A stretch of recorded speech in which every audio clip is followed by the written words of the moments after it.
ప్రధాని నరేంద్ర మోదీ కారణ జన్ముడని రాజ్యసభ సభ్యుడు భాజపా ఓబీసీ మోర్చా అధ్యక్షుడు కె లక్ష్మణ్ అన్నారు. వసుంధర బ్లెట్స్ ఆధ్వర్యంలో రచించిన సిద్ధేశ్వర స్వామీజీ జీవిత చరిత్ర యోగస్థ తెలంగాణ అనువాద పుస్తక ఆవిష్కరణ కార్యక్రమం త్యాగరాయ గానసభలో జరిగింది. ముఖ్య అతిథిగా హాజరైన ఆయన పుస్తకాన్ని ఆవిష్కరించి మాట్లాడారు. ప్రాచీన కళలు, అలవాట్లు కనుమరుగవుతున్నాయని ఆవేదన వ్యక్తం చేశారు. నేటి యువత పాశ్చాత్య సంస్కృతికి మోజులో పడి పిజ్జాలు, బర్గర్లు వంటివి తింటూ ఆరోగ్యాన్ని పాడు చేసుకుంటున్నారన్నారు. దీంతో చిన్నపాటి జబ్బులకే ఆసుపత్రులకు పరుగులు తీస్తున్నారన్నారు. ప్రధాని నరేంద్ర మోదీ మితమైన ఆహారం తీసుకుంటూ దేశానికి కీర్తి ప్రతిష్టలు తీసుకొస్తున్నారన్నారు. యోగా, మెడిటేషన్తో బలంగా ఉంటూ సమాజాన్ని మరింత బలంగా తయారు చేయాలని సూచించారు. సిద్ధేశ్వర వంటి గురువులు సమాజానికి అవసరమని తెలిపారు. దేశ సంపద ఆయన యువత మత పదార్థాలు మద్యానికి బానిసలుగా మారి సమాజానికి అదేవిధంగా కుటుంబానికి భారం కాకూడదని తెలిపారు. పుస్తకాలను చదివి దైనందిన జీవితంలో మార్పులు తెచ్చుకోవాలని తెలిపారు. ఇక ఈ కార్యక్రమంలో కార్పొరేటర్ పావని, వసుంధర బిల్లక్స్ వ్యవస్థాపక డైరెక్టర్లు పోతిరెడ్డి రమేష్ బాబు, వరుణ్ అగ్రవాల్, డైరెక్టర్ పటేల్ శ్రీనివాస్ రెడ్డి, గానసభ అధ్యక్షుడు కాల జనార్దన్ మూర్తి, ప్రముఖులు రాగం, పోతిరెడ్డి సందీప్, భాజపా సికింద్రాబాద్ పార్లమెంట్ సంయుక్త కన్వీనర్ ఎన్ వినయ్, ప్రముఖులు కె రాహుల్, కళ్యాణ్ తదితరులు పాల్గొన్నారు. పిజ్జా, పాస్తా వారి ముఖ కౌలికలు చూసినట్టయితే వాళ్ళలో ఉన్నట్టు తేజస్సు స్పష్టంగా కనబడుతుంది.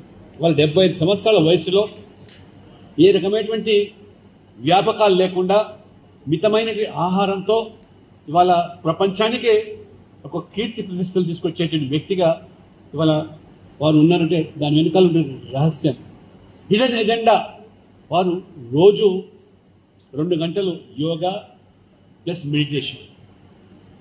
There is only the secret behind his health, fitness. అందుకనే వారు చెబుతూ ఉంటారు, మీరు ఫిట్గా ఉండండి, ఆ రకంగా సమాజాన్ని ఫిట్గా పెట్టండి, దేశాన్ని కూడా ఫిట్గా ఉంచండి. కాబట్టి ఇటువంటి ప్రాచీన కళలు, ప్రాచీనమైనటువంటి అలవాట్లు ఏ వేదాల్లో, పురాణంలో మనం ఆ రోజు నేర్చుకున్నామో ఈరోజు అన్నీ కూడా కనుమరుగవుతున్నాయి.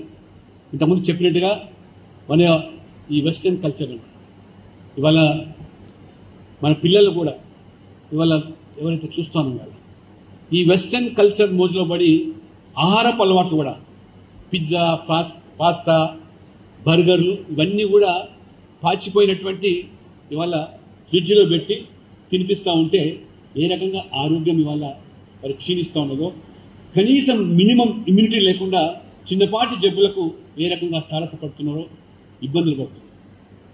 ఇంతకుముందు నేను చెప్పినట్టుగా 11 సంవత్సరాలు మీరు కల్లారా చూస్తున్నారు. ప్రధానమంత్రిగా మోదీ గారు ఒక్క రోజు కూడా జబ్బు పడినటువంటి దాఖలాలు లేవు. ఒక రోజు కూడా వారు మరి విశ్రాంతి తీసుకున్నటువంటి పరిస్థితి కూడా లేదు. చివరికి తన తల్లి చనిపోతే ఆ రోజు దహన సంస్కారాలు పూర్తి చేసుకొని ఉదయం మళ్ళీ 9 గంటలకు కార్యక్రమాలు పూర్తి చేసుకొని 10 గంటలకు మళ్ళీ వారు కార్యాలయానికి వచ్చారంటే వాళ్ళ ఉన్నటువంటి ఒక నిబద్ధత, వారు ఒక కారణ జన్ములుగా ఈరోజు మనం భారత ప్రజలు భావిస్తాం. ఒక దేవుడు పంపిన దూతగా.